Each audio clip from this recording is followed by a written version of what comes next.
ਵਾਹਿਗੁਰੂ ਜੀ ਕਾ ਖਾਲਸਾ ਵਾਹਿਗੁਰੂ ਜੀ ਕੀ ਫਤਿਹ। ਆਨੰਦਕਾਰੀ ਦੇ ਵਿਸ਼ੇ 'ਤੇ ਕੱਲ੍ਹ ਅਸੀਂ ਗੁਰਬਾਣੀ ਵਿੱਚ ਆਈਆਂ ਉਹ ਤਿੰਨ ਸ਼ਬਦ ਲਾਵਾਂ ਦੇ ਪਹਿਲੀ ਤਿੰਨ ਲਾਵਾਂ ਦੇ ਵਿਚਾਰੇ ਸਨ। ਅੱਜ ਅਸੀਂ ਚੌਥੀ ਲਾਮ ਦੀ ਵਿਚਾਰ ਸਾਂਝੀ ਕਰਦੇ ਹਾਂ ਕਿ ਚੌਥੀ ਲਾਮ ਵਿੱਚ ਸਾਨੂੰ ਇਹ ਦ੍ਰਿੜ ਕਰਵਾਇਆ ਜਾਂਦਾ ਹੈ, ਹਰ ਚੌਥੜੀ ਲਾਮ ਮਨ ਸਹਿਜ ਪਿਆ, ਹਰ ਪਾਇਆ ਬਲਰਾਮ ਜੀ। ਮਨ ਸਹਿਜ ਵਿੱਚ ਆ ਗਿਆ, ਮਨ ਟਿਕਾਊ 'ਚ ਆ ਗਿਆ, ਦੁਬਿਧਾ ਮਰ ਗਈ ਮਨ ਵਿੱਚੋਂ, ਦੁਚਿੱਤਾਪਣ ਖਤਮ ਹੋ ਗਿਆ। ਮਨ ਜਿਹੜਾ ਡਿੱਗਦਾ ਡੋਲਦਾ ਸੀ ਵਿਕਾਰਾਂ ਲਈ, ਉਹ ਡਿੱਗਣ ਡੋਲਣ ਮਨ ਦਾ ਖਤਮ ਹੋ ਕੇ ਅਡੋਲ ਹੋ ਗਿਆ ਮਨ।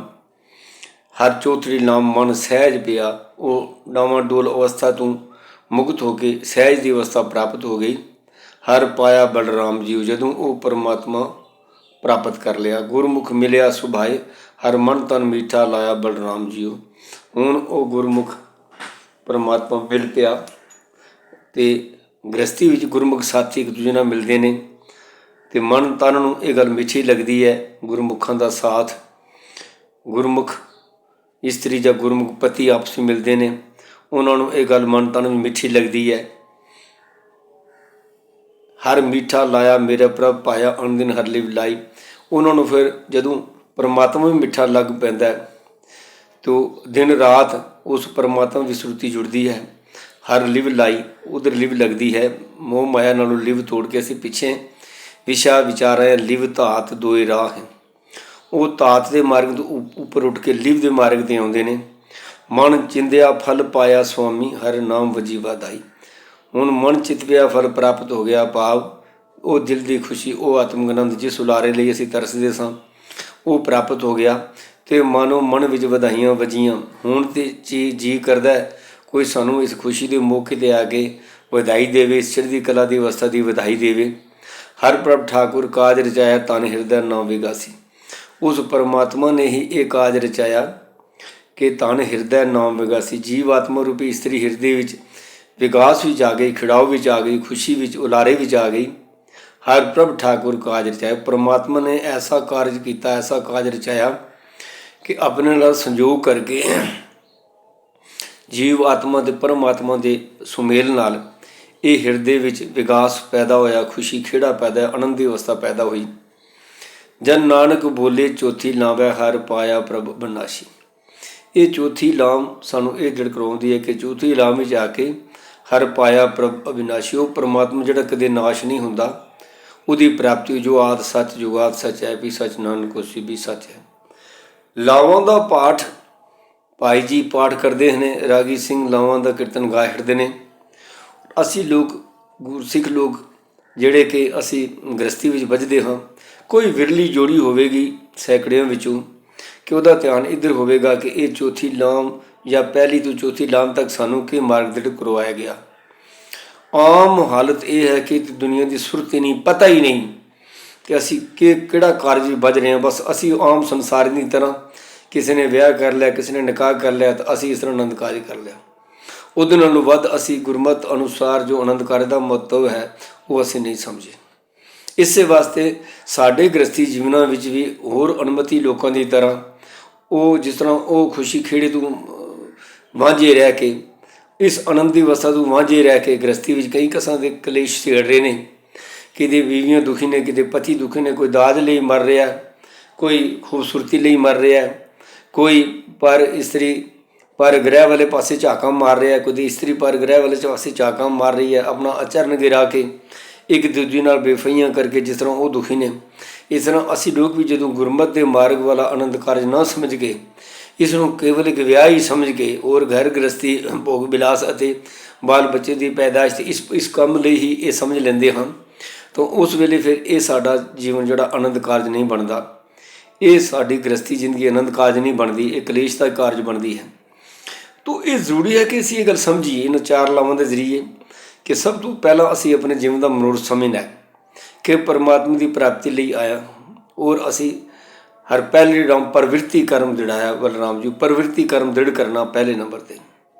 ਦੂਜੇ ਨੰਬਰ 'ਤੇ ਫਿਰ ਸਤਿਗੁਰੂ ਦਾ ਮਿਲਾਪ ਪ੍ਰਾਪਤ ਕਰਨਾ। ਫਿਰ ਸਤਿਗੁਰੂ ਦਾ ਮਿਲਾਪ ਪ੍ਰਾਪਤ ਕਰਕੇ ਪ੍ਰਵਿਰਤੀ ਮਾਰਗ ਦੀ ਪੂਰੀ ਵਿਧੀ ਜਿਹੜੀ ਹੈ, ਪੂਰਾ ਵਿਧੀ ਵਿਧਾਨ, ਪੂਰੀ ਜੋ ਜੁਗਤੀ ਹੈ ਉਹ ਸਮਝਣੀ ਹੈ, ਉਸ ਅਨੁਸਾਰ ਜੀਵਨ ਜਿਉਣਾ ਹੈ। ਫਿਰ ਜਾ ਕੇ ਕਿਤੇ ਤੀਜੀ ਲਾਮ ਦੇ ਵਿੱਚ ਸਾਡੇ ਅੰਦਰ ਵਿਰਾਗ ਪੈਦਾ ਹੋਵੇਗਾ। ਸਮਝ ਆ ਜਾਏਗੀ ਕਿ ਸੰਸਾਰ ਕੂੜਾ ਹੈ, ਇੱਥੇ ਕੂੜ ਮੀਆਂ ਕੂੜ ਬੀਬੀ ਖੱਪ ਹੋਏ ਖਾਰ, ਅਤੇ ਕੂੜ ਮੀਆਂ ਬੀਬੀ ਵਾਲੇ ਰਿਸ਼ਤੇ ਵਿੱਚ ਅਸੀਂ ਜ਼ਿਆਦਾ ਉਲਝ ਨਹੀਂ ਜਾਵਾਂਗੇ ਕਿ ਇਹਦੇ ਵਿੱਚ ਉਲਝੇ ਹੋਏ ਅਸੀਂ ਆਪਣੇ ਜੀਵਨ ਦਾ ਲਕਸ਼ ਹੀ ਭੁੱਲ ਜਾਈਏ, ਪਰਮਾਤਮਾ ਨੂੰ ਭੁੱਲ ਜਾਈਏ। ਇਸ ਪਾਸੇ ਥੋੜ੍ਹਾ ਵਿਰਾਗ ਵੀ ਧਾਰਨ ਕਰਾਂਗੇ, ਫਿਰ ਜਾ ਕੇ ਪ੍ਰਭੂ ਦੀ ਸੁਰਤੀ ਜੁੜਨ ਲੱਗੇਗੀ। ਜੇ ਚੌਥੀ ਲਾਮ ਦੇ ਪਾਠ 'ਚੋਂ ਸਾਨੂੰ ਜਾ ਕੇ ਇਹ ਚੌਥੀ ਅਵਸਥਾ ਸਾਡੀ ਉਹ ਬਣੇਗੀ ਕਿ ਅਸੀਂ ਤਿੰਨ ਭਵਨੀ ਦੁਨੀਆ ਤੋਂ ਜਾਂ ਤ੍ਰਿਗੁਣੀ ਮਾਇਆ ਤੋਂ ਸੁਰਤੀ ਉੱਪਰ ਉੱਠ ਕੇ ਦੋਏ ਜੀਵ ਇੱਕ ਜੋਤ ਦੋਏ ਮੂਰਤੀ ਹੋ ਕੇ ਉਸ ਪਰਮਾਤਮਾ ਦੇ ਵਿੱਚ ਲੀਨਤਾ ਦੀ ਜਿਹੜੀ ਹੈ ਮਾਨੋ ਦੋ ਦਰਿਆ ਵਗ ਕੇ ਹੁਣ ਸਾਗ ਵਿੱਚ ਟੁੱਬੀਆਂ ਮਾਰਨਗੇ ਜਾ ਕੇ। ਇਹ ਆਨੰਦਮਈ ਅਵਸਥਾ ਅਸੀਂ ਪ੍ਰਾਪਤ ਕਰ ਲਈਏ ਤਾਂ ਸਮਝੋ ਕਿ ਅਸੀਂ ਉਹ ਜਿਹੜਾ ਹਰ ਕੀਰਤ ਸਾਧ ਸੰਗਤ ਹੈ ਸਿਰ ਕਰਮਨ ਕੇ ਕਰਮਾ, ਪ੍ਰਭੂ ਦੀ ਕੀਰਤੀ ਕਰਨੀ ਸਭ ਤੋਂ ਵੱਡਾ ਜੋ ਸਾਧਨ ਸਾਧ ਸੰਗਤ ਸੀ। ਅਸੀਂ ਦੋ ਜੀਵਾਂ ਨੇ ਇੱਕ ਦੂਜੇ ਦੀ ਸੰਗਤ ਕਰਕੇ ਉਹ ਸਾਧ ਸੰਗਤ ਦਾ ਫਲ ਪ੍ਰਾਪਤ ਕੀਤਾ। ਇੱਕ ਦੂਜੇ ਨੇ ਧਰਮ ਤੋਂ ਮਾਰਗ ਤੋਂ ਡਿਗਰੀਆਂ ਨੂੰ ਬਾਂਹ ਪਕੜ ਕੇ ਰੋਕਿਆ ਔਰ ਪੌੜੀਆਂ ਚੜ੍ਹਾਈਆਂ ਧਰਮ ਦੀਆਂ, ਧਰਮ ਦੇ ਮਾਰਗ ਦੀਆਂ ਪੌੜੀਆਂ ਚੜ੍ਹਾ ਕੇ ਰੱਬੀ ਰਜ਼ਾ ਵੀ ਤੁਰਦਿਆਂ ਹੋਇਆਂ ਗੁਰਸਿੱਖੀ ਜੀਵਨ ਗੁਜ਼ਾਰਿਆ। ਅੰਮ੍ਰਿਤ ਵੇਲੇ ਉੱਠੇ, ਇਕੱਠਿਆਂ ਇਸ਼ਨਾਨ ਕੀਤਾ, ਫਿਰ ਅਸੀਂ ਇਕੱਠੇ ਬੈਠ ਕੇ ਨਿਤਨੇਮ ਕੀਤੇ, ਸਮਾਂ ਮਿਲਿਆ ਅਤੇ ਗੁਰੂ ਘਰ ਜਾ ਕੇ ਕੀਰਤਨ ਵਗੈਰਾ ਹੋਰ ਧਾਰਮਿਕ ਪ੍ਰੋਗਰਾਮ ਸੁਣੇ, ਸਵਾਸ ਪਰ ਨਾਮ ਜਪਿਆ। ਸ਼ਾਮ ਨੂੰ ਇੱਕ ਦੂਜੇ ਦੇ ਨਾਲ ਦਿਨ ਭਰ ਦੀ ਬੀਤੀ, ਪਤੀ ਹੋਰ ਬਾਹਰੋਂ ਆਇਆ, ਪਤਨੀ ਘਰ ਦੇ ਕੰਮ ਕਾਜ ਰੁਲਝੀ ਹੈ, ਇੱਕ ਦੂਜੇ ਦੀ ਖੈਰ ਸੁੱਖ ਪੁੱਛਣੀ, ਇਕੱਠੇ ਬੈਠ ਕੇ ਫਿਰ ਰਸ ਕਰਨਾ, ਸੋਹਿਲਾ ਕਰਨਾ। ਤੋ ਇਸ ਕਿਸਮ ਦਾ ਜੀਵਨ ਜਦੋਂ ਸਾਡਾ ਕੋਈ ਐਬ ਨਹੀਂ, ਕਬਾਬ ਨਹੀਂ, ਕੋਈ ਆਮ ਤੌਰ 'ਤੇ ਮਰਦ ਲੋਕ ਨਸ਼ੇ ਜ਼ਿਆਦਾ ਕਰਦੇ ਨੇ, ਹੁਣ ਤਾਂ ਬੀਬੀਆਂ ਵੀ ਕਈ ਸ਼ੁਰੂ ਹੋ ਗਈਆਂ ਹਨ ਲੇਕਿਨ ਬਹੁਤ ਘੱਟ, ਅਜੇ ਵੀ ਜੋ ਸੋਚ ਨੂੰ 5-10% ਦੀ ਕਿਤੇ ਬੀਬੀਆਂ ਕਰਦੀਆਂ ਹੋਣਗੀਆਂ, 90% ਮਰਦ ਜਿਹੜੇ ਨੇ ਉਹ ਨਸ਼ੇ ਕਸ਼ੇ ਵਿੱਚ ਪ੍ਰਵਿਰਤ ਨੇ। ਤੋ ਨਸ਼ੇ ਕਸ਼ੇ ਤੋਂ ਮੁਕਤ ਹੋ ਕੇ ਹੋਸ਼ ਵਿੱਚ ਘਰ ਆਵੇ ਬੰਦਾ। ਮੈਂ ਇੱਕ ਜਗ੍ਹਾ ਕਿਸੇ ਬਜ਼ੁਰਗ ਦੇ ਮੂੰਹ ਕਿਸੇ ਸੁਹਾਗ ਜੋੜੀ ਲਈ ਰਹਿਤ ਆਨੰਦਕਾਰੀ ਦੀ ਸੁਣਾਉਂਦਿਆਂ ਉਸਨੇ ਕਿਹਾ ਬਈ ਪਤੀ ਨੂੰ ਪਰਮਾਤਮਾ ਕਹਿੰਦੇ ਆਏ ਨੇ ਅਨਮਤੀ ਲੋਕ। ਗੁਰਮਤਿ ਪਤੀ ਪਰਮਾਤਮਾ ਨਹੀਂ ਹੈ, ਪਰਮਾਤਮਾ ਦੀ ਇੱਕ ਵਾਹਿਗੁਰੂ ਹੀ ਹੈ, ਪਰ ਪਤੀ ਜੀਵਨ ਸਾਥੀ ਹੈ ਅਤੇ ਇਸ ਨੂੰ ਖਸਮ ਦਾ ਦਰਜਾ ਵੀ ਦਿੱਤਾ ਗਿਆ। ਅਗਰ ਪਤੀ ਦਾ ਦਰਜਾ ਦਿੱਤਾ ਗਿਆ ਅਤੇ ਬਈ ਖਸਮ ਮੁਖਵਾਉਂਦੇ ਅਤੇ ਖਸਮਾਨਾ ਫਿਰਨ ਦਾ ਤੇਰੇ ਵਿੱਚ ਚੱਜ ਵੀ ਹੋਣਾ ਚਾਹੀਦਾ ਨਾ, ਖਸਮ ਵਾਲੇ ਗੁਣ ਵੀ ਹੋ ਜਾਂਦੇ ਨੇ। ਖਸਮ ਪਰਮਾਤਮਾ ਵਿੱਚ ਕਿਹੜੇ ਗੁਣ ਨੇ? ਅਸੀਂ ਉਹਦੀ ਜੀਵ ਇਸਤਰੀ ਹਾਂ, ਉਹ ਕਿਸ ਕਿਸਮ ਦਾ ਮਾਲਕ ਹੈ। ਇਹੋ ਜਿਹੇ ਮਾਲਕ ਅਸੀਂ ਬਣੀਏ ਨਾ ਅਤੇ ਫਿਰ ਪਤੀ ਕੋਲੋਂ ਪਤਨੀ ਕੋਲੋਂ ਪਤੀ ਅਖਵਾਈਏ ਜਾਂ ਖਸਮ ਖਵਾਈਏ ਅਤੇ ਜੱਚਦਾ। ਅਤੇ ਜਦੋਂ ਸ਼ਾਮੀ ਸ਼ਰਾਬੀ ਬਣ ਕੇ ਆਈਏ ਅਤੇ ਸ਼ਰਾਬੀ ਪਰਮਾਤਮਾ ਪਤੀ ਪਰਮਾਤਮਾ ਕਿਵੇਂ ਹੋਇਆ, ਸ਼ਰਾਬੀ ਖਸਮ ਕਿਵੇਂ ਹੋਇਆ? ਉਸਨੂੰ ਸ਼ਰਾਬੀ ਕਿਹਾ ਜਾ ਸਕਦਾ ਹੈ, ਪਤੀ ਪਰਮੇਸ਼ਵਰ ਨਹੀਂ ਕਿਹਾ ਜਾ ਸਕਦਾ। ਵੈਸੇ ਗੁਰਮਤਿ ਜਿੱਤੇ ਜੀਵਨ ਸਾਥੀ ਹੀ ਕਹਿਣਾ ਹੈ, ਪਤੀ ਪਰਮੇਸ਼ਵਰ ਨਹੀਂ ਕਹਿਣਾ। ਇੱਕ ਦੂਜੇ ਨੂੰ ਗੁਰੂ ਕੇ ਸਿੱਖ ਹੀ ਸਮਝਣਾ ਹੈ। ਇਸ ਤੋਂ ਉੱਪਰ ਹੋਰ ਕੋਈ ਕਿਸੇ ਕਿਸਮ ਦਾ ਅਨੁਮਤੀ ਦਰਜਾ ਜਿਹੜਾ ਹੈ ਇਸ ਪੰਥ ਵਿੱਚ ਨਹੀਂ ਹੈ। ਇੱਕ ਦੂਜੇ ਦਾ ਸਤਿਕਾਰ ਕਰਨਾ, ਪਤੀ ਵਰਤਾ ਧਰਮ ਜਿਹੜਾ ਹੈ ਉਹ ਇਸਤਰੀ ਬਣਾਏ, ਆਪਣੇ ਪਤੀ ਤੋਂ ਸਿਵਾਏ ਕਿਸੇ ਹੋਰ ਨੂੰ ਅਸੀਂ ਆਪਣੇ ਸਰੀਰ ਦਾ ਮਾਲਕ ਨਾ ਸਮਝੇ। ਇਸ ਤਰ੍ਹਾਂ ਪਤੀ ਇਸਤਰੀ ਵਰਤਾ ਧਰਮ ਨਿਭਾਵੇ। ਉਹ ਦੇਖ ਪਰੀਆਂ ਚੰਗੀਆਂ ਮਾਵਾਂ ਧੀਆਂ ਭੈਣਾਂ ਜਾਣਾ, ਪਰਤਰਿਆ ਰੂਪ ਨਾ ਪੇਖਾ ਨੇਤਰ ਦੀ ਅਵਸਥਾ ਦਾ ਆਨੰਦ ਮਾਣਦਾ ਹੋਵੇ ਔਰ ਆਪਣੀ ਪਤਨੀ ਨਾਲ ਉਸਦਾ ਪਿਆਰ ਹੋਵੇ, ਆਪਣੀ ਘਰ ਗ੍ਰਸਤੀ ਨੂੰ ਨਿਭਾਵੇ ਵਫਾਦਾਰੀ ਨਾਲ, ਇੱਕ ਦੂਜੇ ਪ੍ਰਤੀ ਬੇਵਫਾਈ ਨਾ ਹੋਵੇ। ਕਿਉਂਕਿ ਗੁਰਸਿੱਖੀ ਵਿੱਚ ਵੈਸੇ ਵੀ ਪਰ ਇਸਤਰੀ ਪਰ ਪੁਰਸ਼ ਗਮਨ ਕਰਨ ਵਾਲਾ ਉਹ ਪਤਿਤ ਹੋ ਜਾਂਦਾ ਹੈ। 4 ਕੁਰੈਤਾਂ ਵਿੱਚੋਂ ਇੱਕ ਕੁਰੈਤ ਹੈ। ਐਬ ਕੁਬਾਬ ਕਰਨੇ ਵੀ ਬੰਦਾ ਤਨਖਈਆ ਹੋ ਜਾਂਦਾ ਹੈ, ਅਤੇ ਉਹ ਗੁਰਸਿੱਖ ਨਹੀਂ ਰਿਹਾ। ਫਿਰ ਆਨੰਦ ਗੁਰੂ ਗ੍ਰੰਥ ਸਾਹਿਬ ਜੀ ਦੀ ਹਜ਼ੂਰੀ ਜਾ ਕੇ ਪ੍ਰਣ ਕੀਤਾ ਸੀ।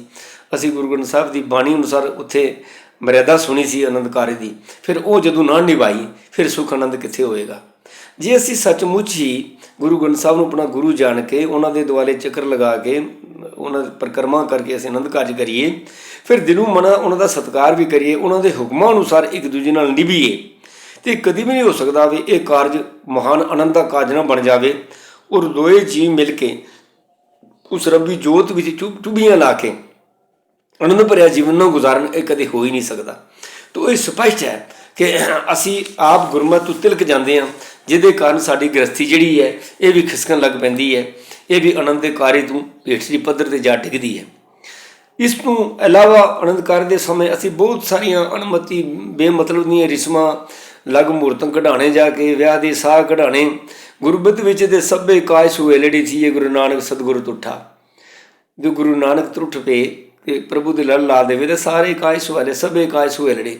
ਫਿਰ ਕੋਈ ਕਿਸੇ ਕਾਜ ਲਈ ਕੋਈ ਦਿਨ ਵਾਰ ਜਾਂ ਘੜੀ ਸੁਰੱਖਣੀ ਲੋੜ ਨਹੀਂ ਹੁੰਦੀ। ਮਾਹ ਦਿਵਸ ਮੂਰਤ ਭਲੇ ਜਿਸ ਕੋ ਨਦਰ ਕਰੇ। ਜਿਨ੍ਹਾਂ ਉੱਤੇ ਪ੍ਰਭੂ ਮਿਹਰ ਦੀ ਨਜ਼ਰ ਕਰਦਾ ਹੈ ਉਹਨਾਂ ਦੇ ਲਈ ਮਾਹ ਦਿਵਸ ਮੂਰਤ ਸਭ ਭਲੇ ਨੇ। ਨਾਨਕ ਮੰਗਾ ਦਰਸ ਦਾਨ ਕਿਰਪਾ ਕਰੋ ਹੋਰੇ। ਇਸ ਵਾਸਤੇ ਨਾਨਕ ਇਹ ਦਰਸ਼ਨ ਦਾ ਹੀ ਦਾਨ ਮੰਗਦਾ ਹੈ ਪ੍ਰਭੂ ਕੋਲੋਂ ਕਿ ਪ੍ਰਭੂ ਜੀ ਕਿਰਪਾ ਕਰਕੇ ਆਪਣਾ ਦਰਸ਼ ਦਿਓ।